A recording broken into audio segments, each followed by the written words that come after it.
Olá, sejam todos muito bem-vindos ao segundo episódio do nosso Dias Platônicos Diálogos Trabalhistas. Eu sou Rodrigo Dias e aqui comigo... Eu sou o Platão Neto. Muito obrigado, Rodrigo, por essa oportunidade, mais uma vez, de conversarmos sobre questões trabalhistas. Vai ser um prazer grande dessa vez falando sobre o teletrabalho, já que na vez anterior, no episódio primeiro aqui do nosso programa, nós tratamos do direito à desconexão e tem tudo a ver uma coisa com a outra. Agora a gente vai falar de teletrabalho e o direito à desconexão surgiu em larga medida em razão da adoção do teletrabalho.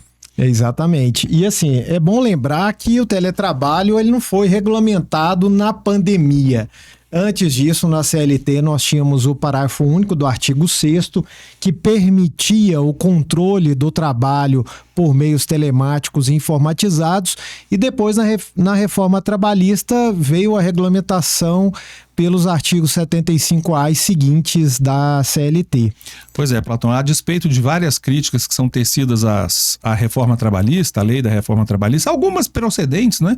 Muitas delas, aliás, procedentes, mas nesse caso particular, foi uma feliz coincidência ou um poder de previsão muito acurado do legislador, porque pouco tempo depois, a lei da reforma é de novembro de 2017, né? Entrou em vigor em novembro de 2017, 2 anos depois, 2 anos e pouquinho depois, infelizmente, fomos assolados, o mundo inteiro assolado pela Covid-19, a pandemia da Covid. E se nós não tivéssemos uma lei que regulasse no Brasil, sob a ótica trabalhista, o teletrabalho, teria sido muito mais difícil de enfrentar os desafios que nos foram postos no direito do trabalho por força da pandemia. Isso. Eu acho que a melhor forma de começar isso é tratar do conceito de teletrabalho que a gente tem na consolidação. Exatamente. Bom, o artigo 75B, ele define o teletrabalho como uma prestação de serviço fora das dependências do empregador, de forma preponderante ou não, com utilização de meios de informação e comunicação e que não se caracterize como um trabalho externo. Sim. Então, a gente tem que extrair vários pontos aqui, dissecar esse conceito aí, que tem várias coisas a serem tratadas, né?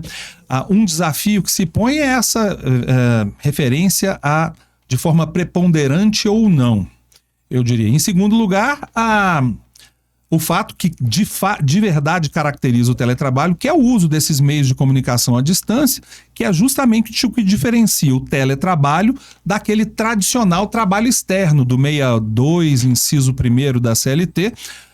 Inclusive é por isso que existe essa referência no final do 75B, dizendo que o teletrabalho não se confunde com o trabalho externo, aquele trabalho externo comum, ordinário, que existiu desde sempre. Por quê? Que o teletrabalho, como regra, acho que até absoluta, né, é um trabalho externo no sentido de fora das dependências físicas do empregador, isso não tem dúvida. O que o caracteriza a rigor é a forma como é prestado esse serviço com os meios de comunicação à distância, basicamente internet. Mas eu acho que o desafio mais complicado de a gente enfrentar imediatamente é essa questão de ser o teletrabalho não descaracterizado, ainda que não o seja de forma preponderante. De forma preponderante ou não, o serviço realizado fora das dependências do empregador. Como é que você vê isso? Exatamente. Então, teletrabalho significa justamente trabalho à distância, a lei equipara ao trabalho remoto, né?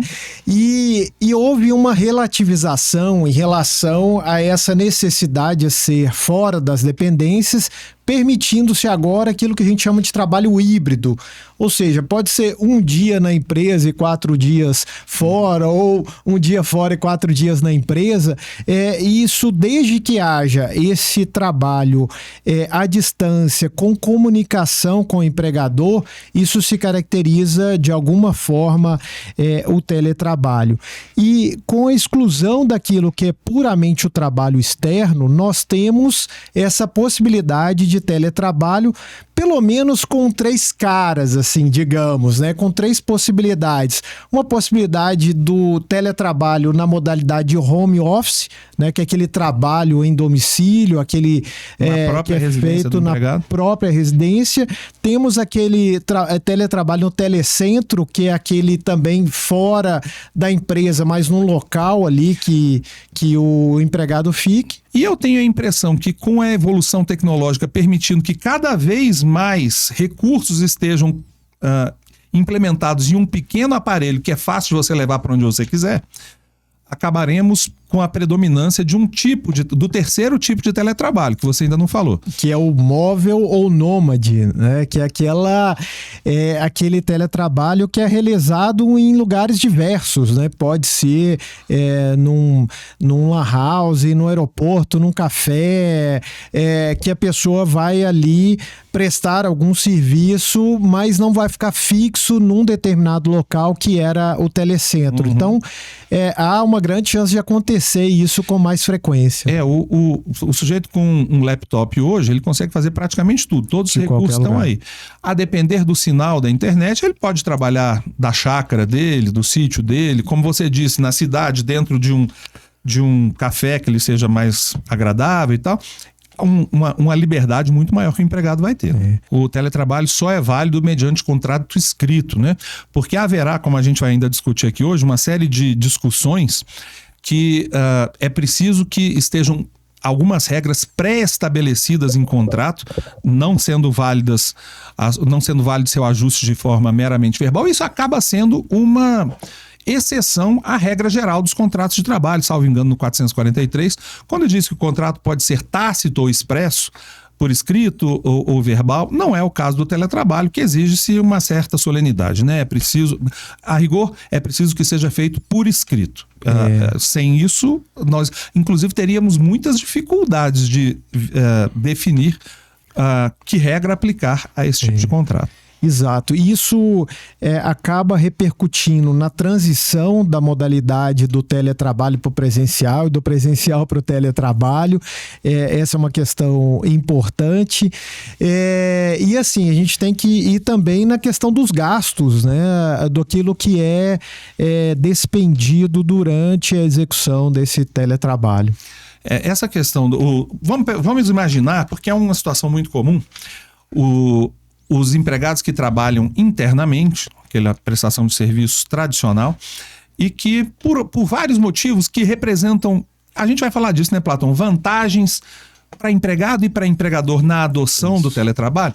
Então, é possível que esse trabalho interno decida-se em algum momento que ele seja substituído pelo teletrabalho, ou seja, a adoção do teletrabalho para o empregado que se ativa internamente.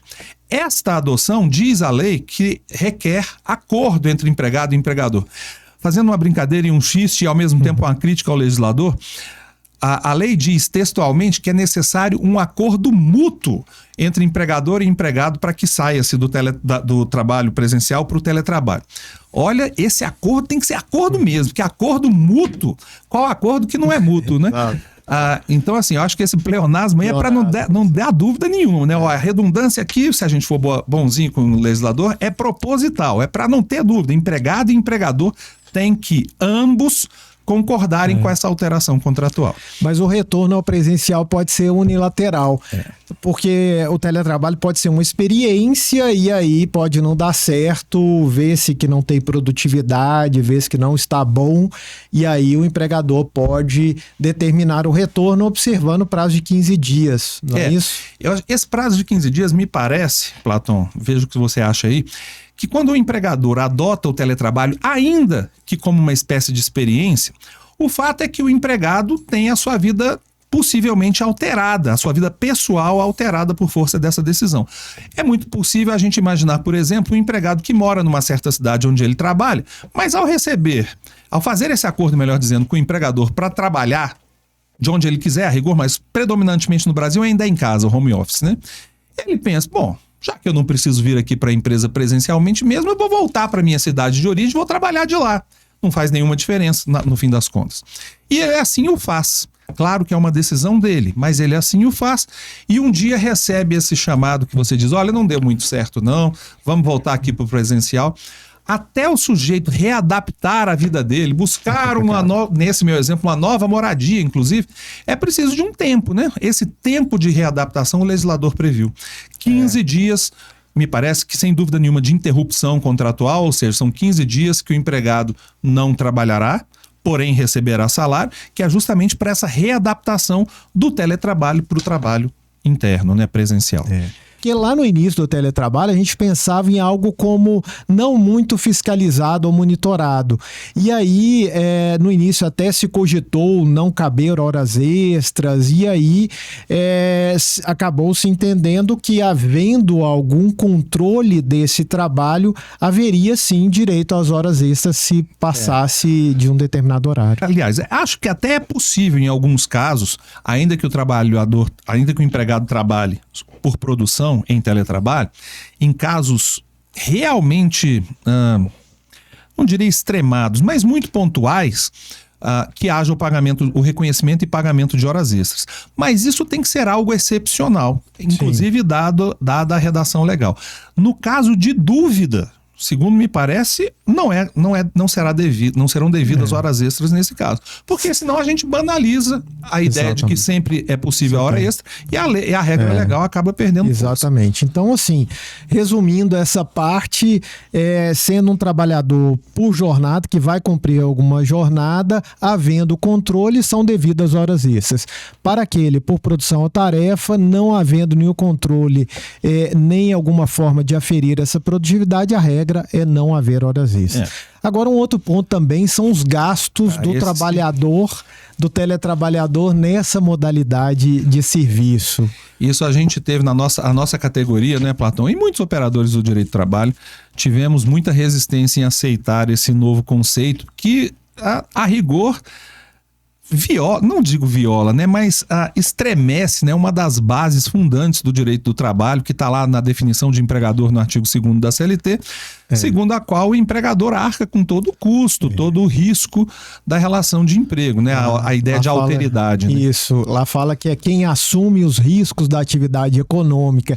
É interessante, Rodrigo, que no Código do Trabalho português, ali a partir dos artigos 168 e seguinte, também falando de cabeça e correndo risco de estar errado, mas lá no teletrabalho ele define uma presunção dos meios de produção serem do empregador.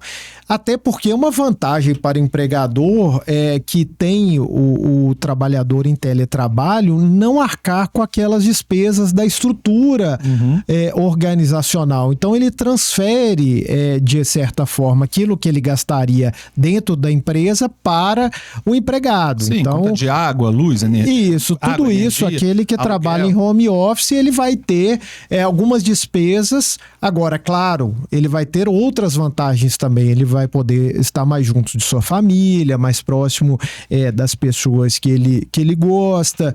Não tem gasto com transporte, reduz o gasto com alimentação. Isso, não tem o tempo do deslocamento também, que isso é muito importante. Isso pode implicar qualidade de vida para o trabalhador.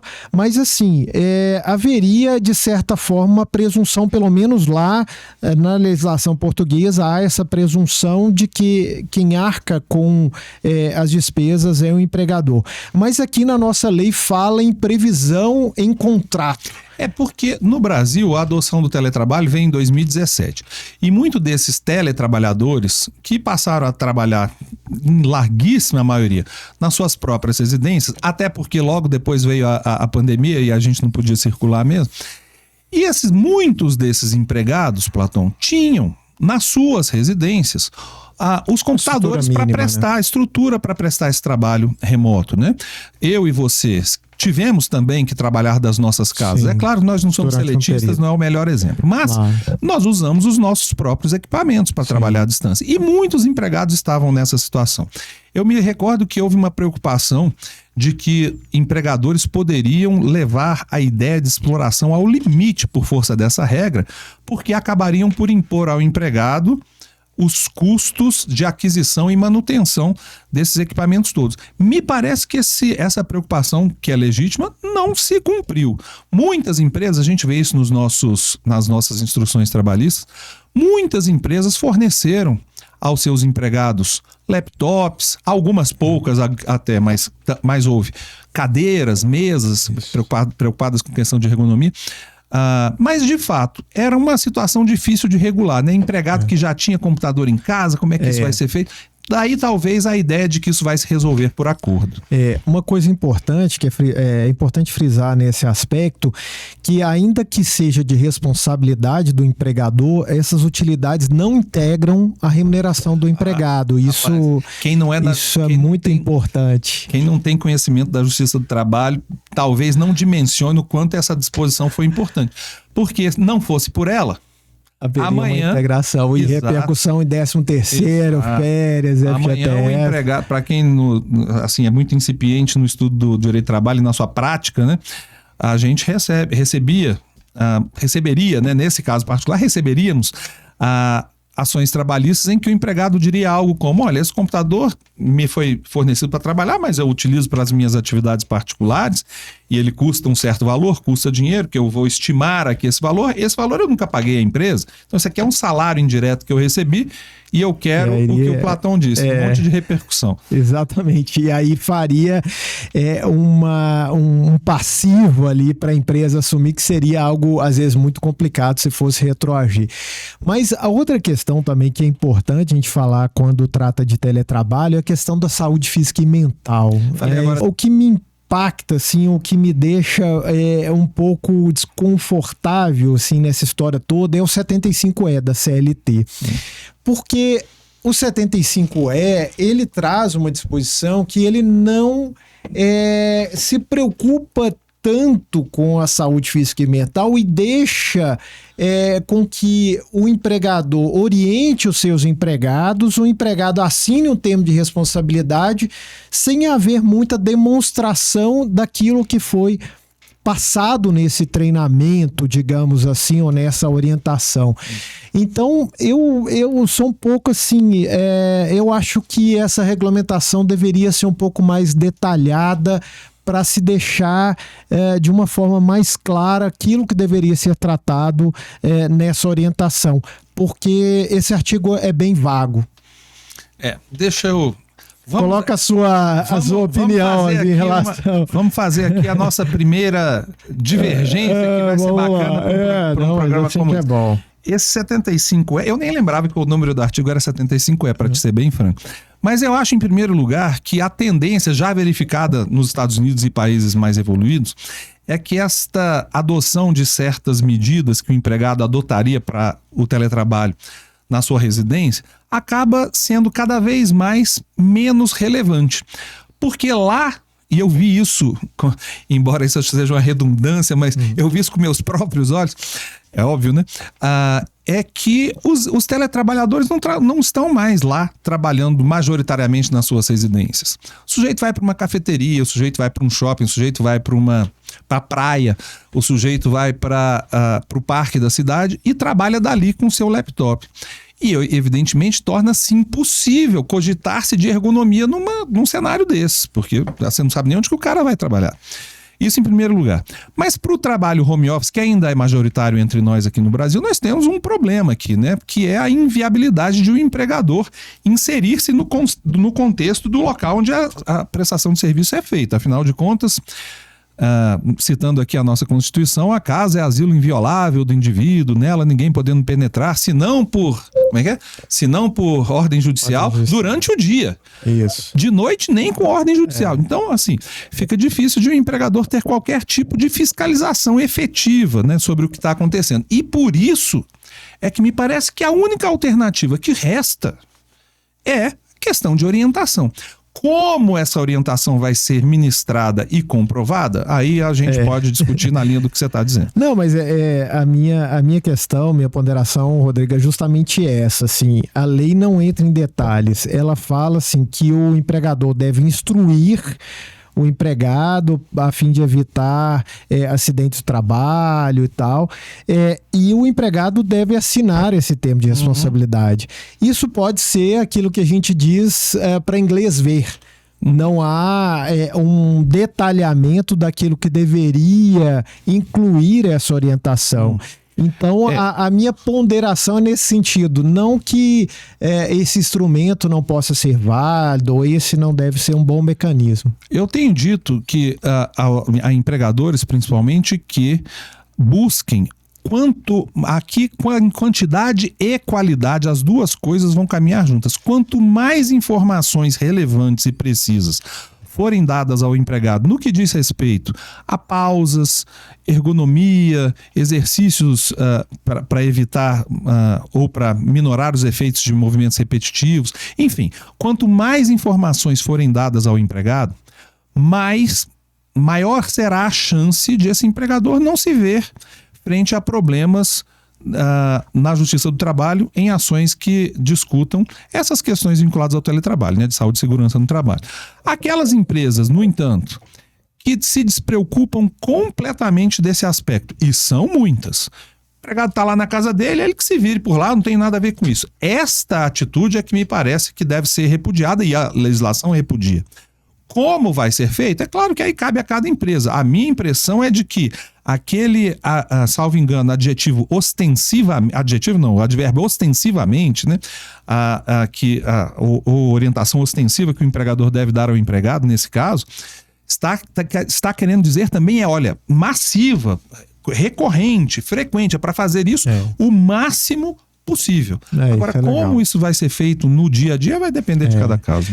O que eu acho que o empregador, neste particular aspecto, deve velar é para evitar justamente o excesso de trabalho ao longo da jornada, né? Ou o excesso de... Quando eu digo excesso, é aqueles casos em que você percebe que o cara está trabalhando uma quantidade extraordinária de horas por dia, toda hora está tendo que lidar com isso. Agora, outra coisa é imaginar que tudo o que acontece na casa do empregado, pelo fato de ele estar em teletrabalho, é necessariamente vinculado ao trabalho.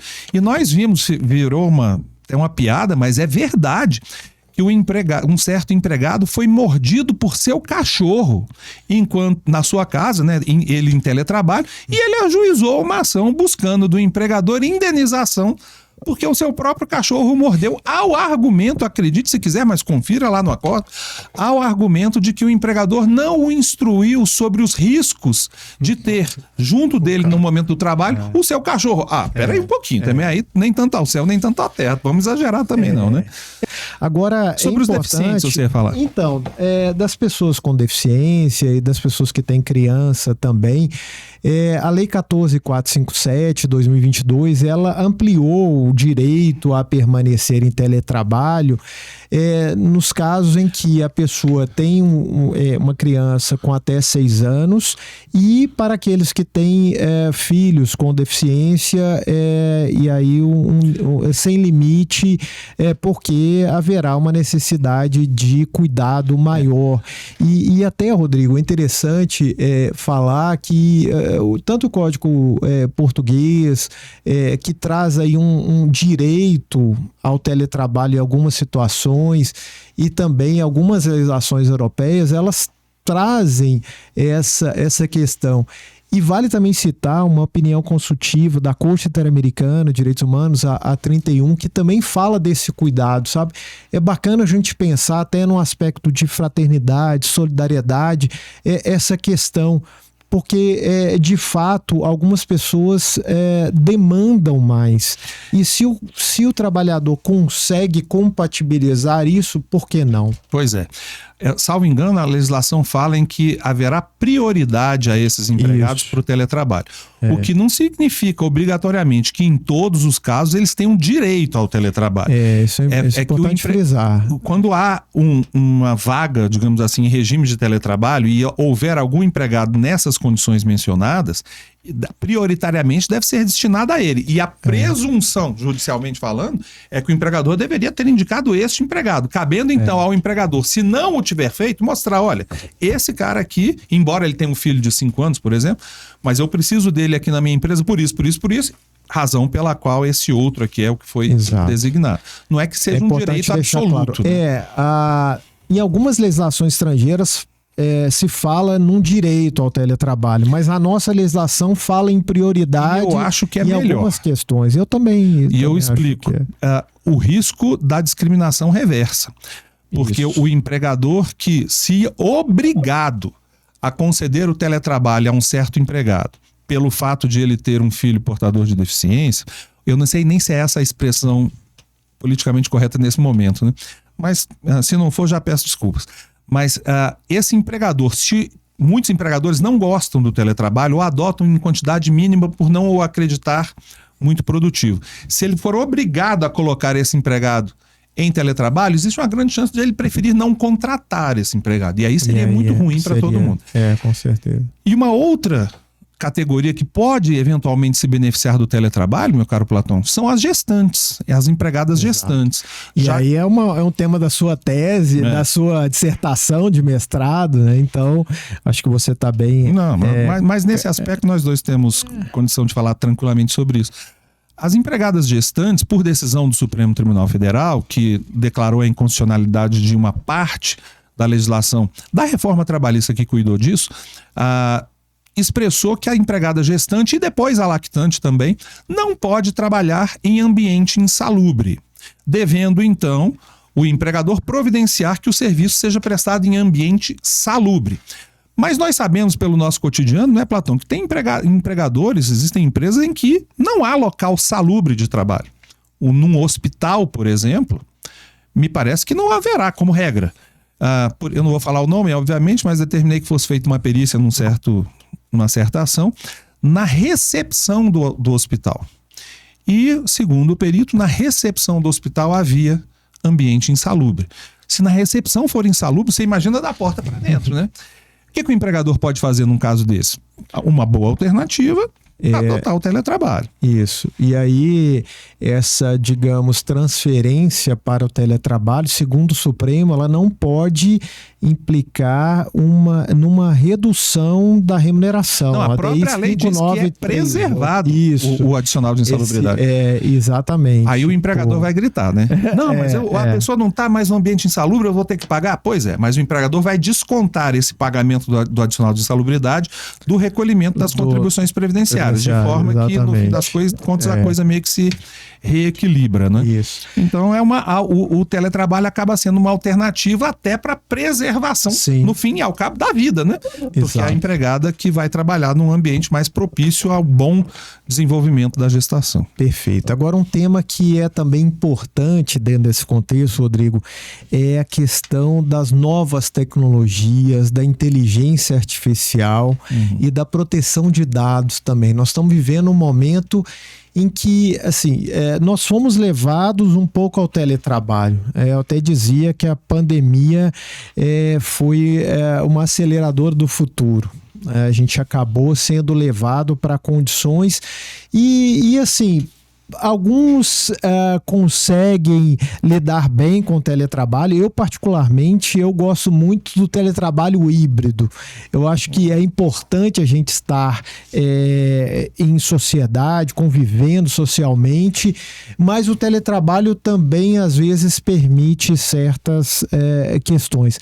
Agora, a gente vive num momento de um excesso de tecnologia e da questão da inteligência artificial que está aí, permitindo uma série de coisas. Talvez o controle fique mais difícil dentro desse contexto, até da produtividade. Como que você está em teletrabalho, você está usando mais ou menos a IA generativa. Como é que fica o controle disso no dia a dia para o teletrabalho, né? Pois é. Com essa intervenção final do meu amigo Platão, eu acho que a gente cumpre o nosso objetivo com o debate sobre este tema, o teletrabalho. Nós vamos complementar a rigor essa abordagem já no nosso próximo programa aqui, né, que a gente vai falar sobre a proteção em face da automação.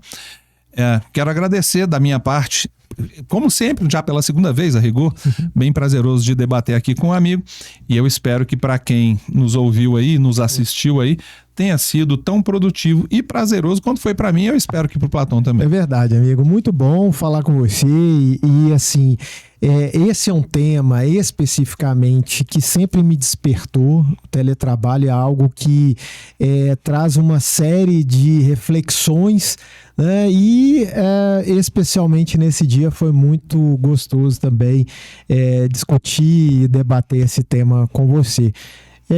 Convido o nosso telespectador, aquele que estiver nos ouvindo, a seguir aí os diálogos trabalhistas em dias platônicos e vamos que vamos.